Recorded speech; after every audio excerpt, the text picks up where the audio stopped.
Welcome to Danu on Fire right here on Hi TV, your luxury channel. Super happy to have you on board. It's definitely the season. We're checking out Barista today, and I have someone who has come all the way from the US and he's rushing off, so I thought better get him before he goes. I have Sandun. Hello. Hi. How are you? So he speaks very softly, so that's going to be a bit of a problem in terms of balancing these voices, but it's okay, we'll just go on with it. Alright, so Sandun might be new to you in terms of face, but he has been doing some major work behind the scene, and that's how he has been introduced to me and to many others in Sri Lanka. So Sandun, tell me, so you're from the US, you've been living there for over 7 years now? 7 years, yeah. Okay, so what took you to the US? Well, I want to continue my higher education, so I went to like high school there, I went to university there, and then after that I got into the whole tech and music space. So tech is, okay, we know of so many Sri Lankans who end up in the tech industry, but what made you sort of look into music? Are you someone who loves music, or can you sing, or?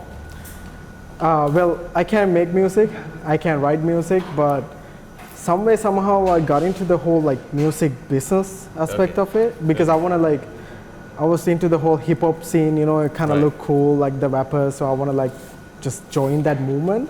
Right. But for some reason, I mean, I can't produce or sing or write, or I can't even rap, right? So I want to. I can't. I just. We say can't. Yeah, no, I can't. He says can't.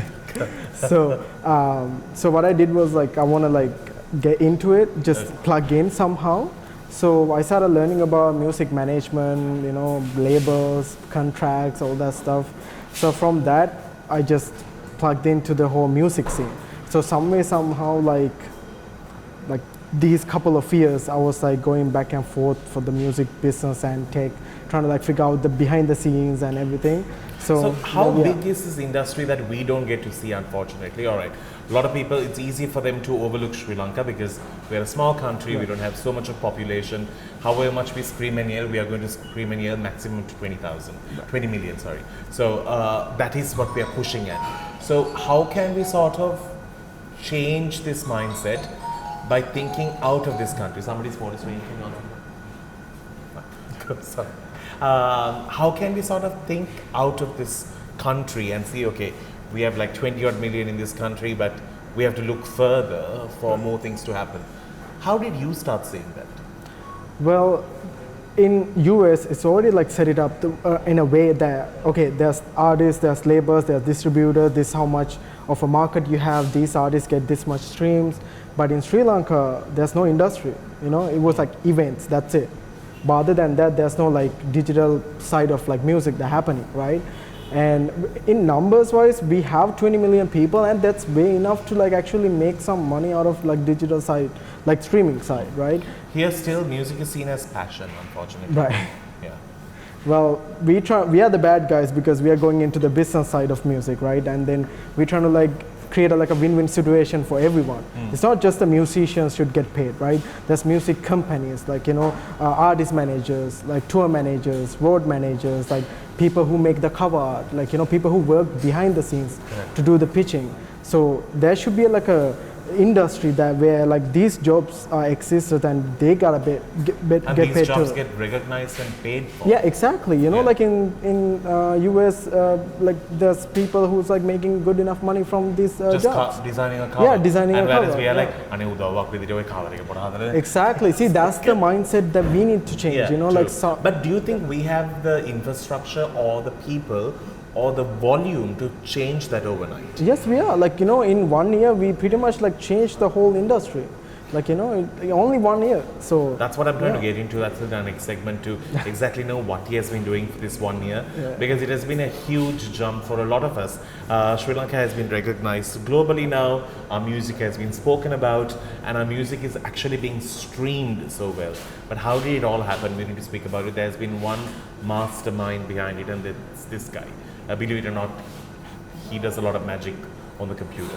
So in terms of looking at Sri Lanka's talent, because for the longest time we had people performing some beautiful music, and those are timeless songs, and they've always earned their money by performing on stage. That's about it. Even when TV channels ask you to come, they don't pay you exactly. Right. And radio stations have never ever paid. So although there was a try to pay them, what would you say is an average amount to pay for a song on air every time it goes up on a radio station in Sri Well, Lankan rupees? It differs. I would say at least like 1,500 rupees per play. So you have like, 1500 is 1500. yeah, 1,500. They were looking at rupees at one time and they were looking at 2-3 rupees. Yeah, I know. Like, I think one was like 20 rupees, and I'm like, what are you gonna do with 20 rupees? Yeah, so that's what we were. 1000 nobody's going to give me. Can you drink your milkshake? Okay, I will. The reason why we brought him here is the fact that because he's been living in the US, he has had too many fancy items to eat. He wants to eat like good Sri Lankan flavored sandwiches, and those are things that you like, right? Yeah, you're just trying to like feed me sushi, and I'm like, bro, like I had sushi. That's not his. I need, And like, also we can just kottu. give like batta as sushi. Anyway, let's get into a break. We'll see you on the other side.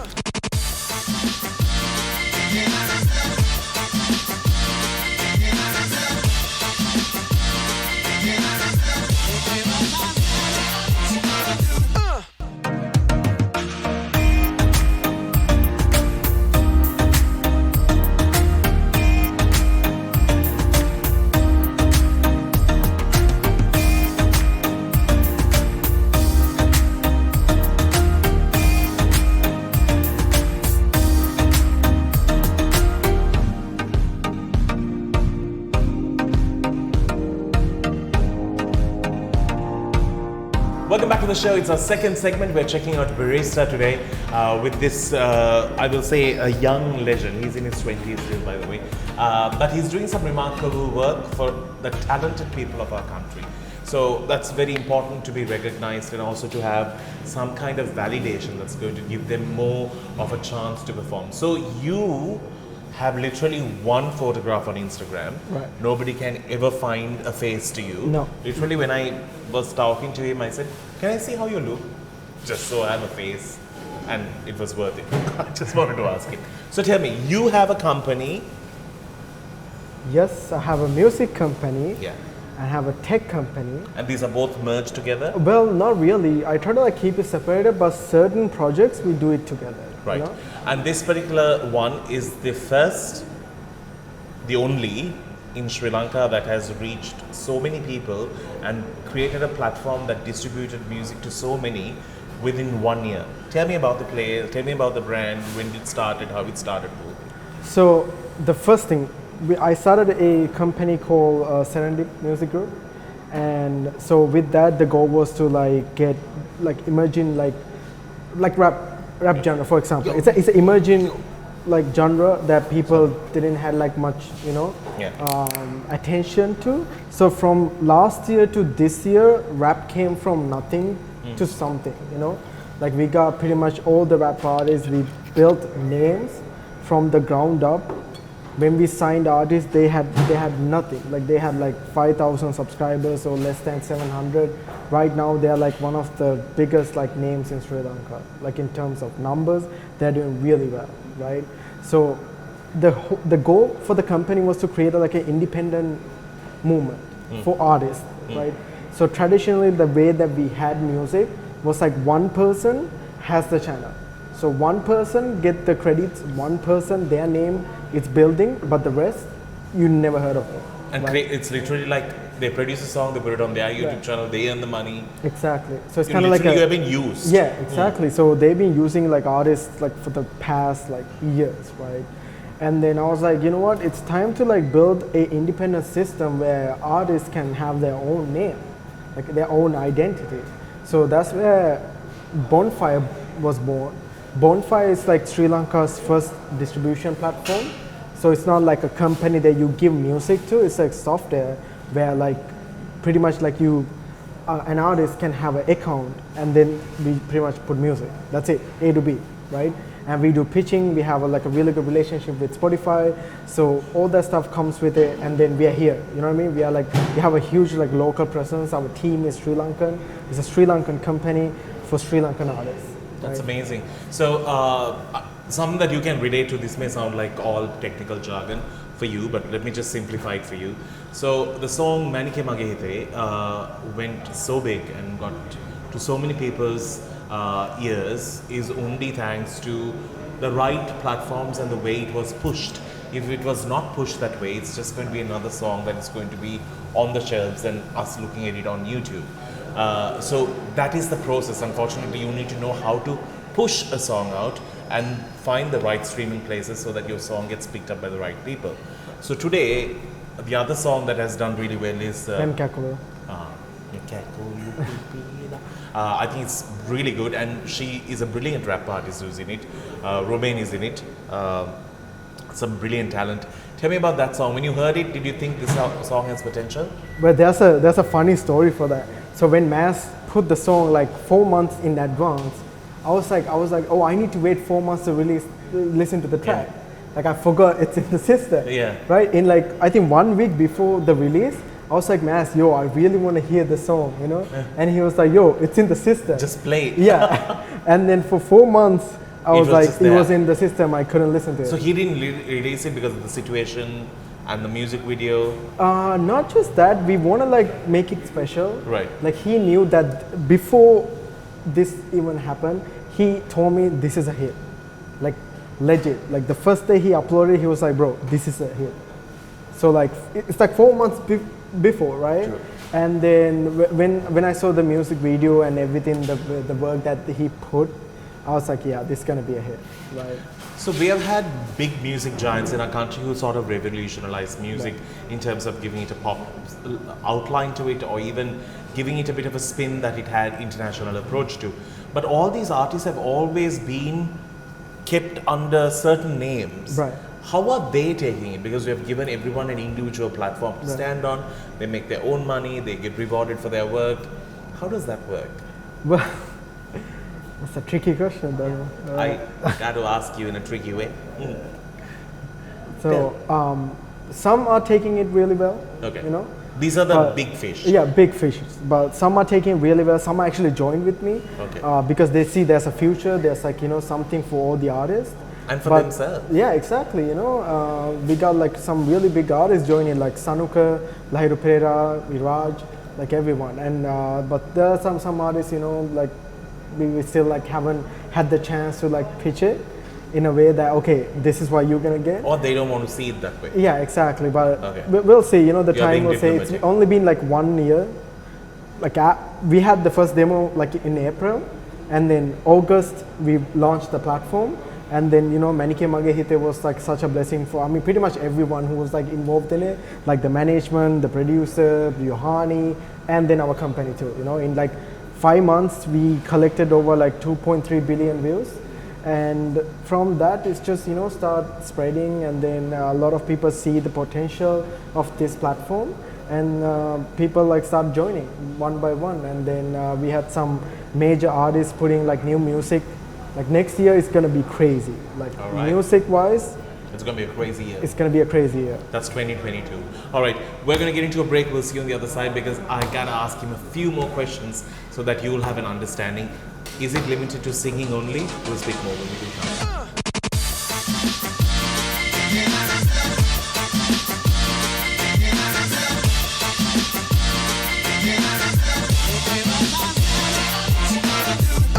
Welcome back to the show. It's Danu on Fire. We're checking out Barista. If you have not checked this place out, it's in Rajagiri. Do come, pop in, enjoy some good food. At the same time, I'm speaking to this wonderful gentleman who is here all the way from the US and also amazing talent in promoting Sri Lanka. Wanted to ask you, we have spoken about music in such depth, about artists who have been neglected and abused in the system, now having their own place to not only earn but also to have their talent be seen. Is it only for musicians? There are so many others in this country. Well, for now, we can only distribute like music, but we are working on for like YouTube content creators, like something that we can do for them, because we have like a MCN, which is like integrated into the system. Yeah, thanks. What is MCN? We will not know. It's a multi-channel network where you can earn like more RPM for view. Like for example, if you have one channel, you get like money from the AdSense. But if you have an MCN, then you get money from like the video content, the audio content, and everything. It's just the technology. It's not like other companies that you have to give a whole channel to them. What we built is like the MCN tech, you know, where like you can choose what video to put on the system and what video to not put on the system. So, yeah. So there's so many elements to this particular thing that we tend to ignore, unfortunately. Now tell me, if there is a musician out there, or if there's somebody who wants to get into any level of music, producing, writing, videography, whatever, what should they keep in mind? How should they go about doing it? Who should they consult? Well, you should consult maybe like a record label or like artist management companies. There's so much they're building right now that we didn't have. Ooh. Well, we have Center, we have Wave Park for like, you know, rap, or we have Serendip for rap. And then there's certain like, you know, Peta Effect, like labels like that. And they can consult them, or like, you know, you can stay independent. But these labels are also like. And what should they keep in mind? How should they go ahead? I say put more content. You can't just put like one song and be like, okay, it's gonna be a hit. You know what I mean? You need to put in the work. Even with us, like as a company, that we look into that aspect. Like how many songs you put, how much of effort that you put into your music. You know, it can be like, it doesn't have to be hits, but as long as you have the consistency of putting good music, we can like, you know, we contact you and then we get them on board. So that's amazing. So now talk about life in the US. How is it? Amazing. Would you ever trade it to Sri Lanka? Well, I'm still thinking about it. You know, I'm like. Yeah, but did you ever want to come back? But I feel like you can do more for us by staying there. Is that the reason? That's actually so true, because when you come here, I try to do some work. You can, the internet speed, the traffic, and everything. Like, I mean. If you can fix breaks that. down to such small things in life for us. No, that's so true, because when you go there, you never have to worry about it. Like if I set up a meeting and be like, okay, I'm gonna be there in 5 minutes. You will actually. I'll be there in 5 minutes. But if you say like I'm coming in 5 minutes, it will take like 20-30 minutes from here to like get there. Yeah. So those are the things that I'm like kind of like thinking about, because as a business you gotta like work quick, you know. That's how I've been like talking with the people that I work with, like, you know, how hard I witnessed it, how hard it is to actually work here. You know, like even for artists, like I've been thinking, because we are all like online based, like the software, everything is online based. And the internet is super slow. Internet is super slow. Like when you start like uploading music, that's like 60, 70 megabyte per song, and that will take like so long to like get there, you know. I'm trying to put a video on my Instagram for the past 2 days now. It's still at like 60%. Yeah, exactly. You know, like things like that. But in US, like, you know, it's pretty fast. It's really fast. But my question now that we see your work there, but you have also managed not only artists, you have managed like some business personalities in the US. So you studied the subject of managing people. Okay. Are you strict with your talent? I am. Okay. Yeah. I have to be, you know, like, because we handle the business side, the business aspect of it. Sometimes that the talent, the artists, they don't see the bigger picture, you know. So we see the bigger picture, and then we have to be the bad person, you know. True. So I'm like, I mean, I'm not emotional, so whatever they said, it's just, you know, it comes to my brain, and I'm like, okay, other than that, but with Sri Lankans, we are so emotional. Yeah, true. You say something, like you criticize their work, that's it. I know. That's crazy. Like, you know, I'm still trying to like cope with this mindset. Yeah, true. You can't. For it's 1 year, a melodrama here. Yeah. Because like. Tell me a few names of the people who you had in the US. I know you said those names and I didn't understand any one of them. Just tell me, others might know. We have Joseph Allen, and then I work with Universal Music and Spinning Records. Okay. So I had Rehab and some like EDM artists. And also I had some reggaeton artists which I built and kind of, how would I say this in a nice way? You gave up on it. I'm not I gave it to a label, you know what I mean? You gave up on them. I didn't give up on reggaeton was so big during the early 2000s, not anymore, so it's a done and dusted kind of a place. Thank you so very much. I'm so happy that I had you on the show. Thank you, Danu. I'm so proud of what you're doing, and I'm so proud of how far you have got the knowledge to help the people, and not only keep the knowledge for you, but share it. Exactly. Thank you so very much for being on the show. Thank you, Danu. We're going to see you with another cool episode of Danu on Fire. Till then, you keep smiling. It's a wrap on the show.